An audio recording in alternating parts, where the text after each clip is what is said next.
City কর্পোরেশনগুলোতে জনগণের ভোগান্তি কমানোর জন্য ৬ মাসের পরিকল্পনা করার নির্দেশ দিয়েছেন প্রধানমন্ত্রী তারেক রহমান।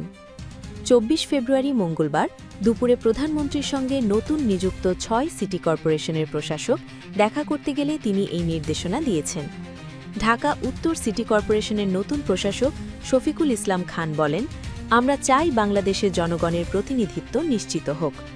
ঢাকা সিটি কর্পোরেশন সহ ঢাকার বাইরের সব সিটি কর্পোরেশনে নির্বাচিত প্রতিনিধি আসার পূর্ব পর্যন্ত সরকার আমাদের প্রশাসক হিসাবে জনগণের সেবা করার দায়িত্ব দিয়ে পাঠিয়েছে।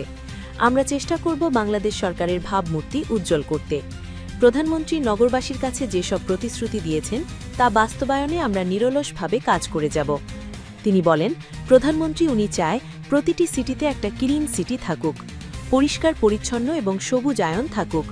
আগামীতে ডেঙ্গু আছে, সেই ডেঙ্গুর পরিকল্পনা নিয়ে উনি আমাদেরকে পরামর্শ দিয়েছে।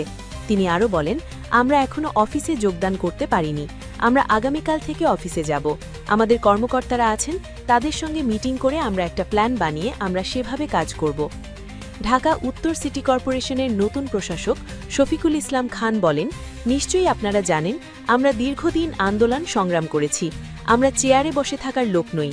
চেয়ারের পাশাপাশি আমরা প্রতিটি পাড়ায় মহল্লায় ঘুরে সমস্যাকে ফাইন্ড আউট করে নিজেরাই স্ব উদ্যোগে জনগণকে সঙ্গে নিয়ে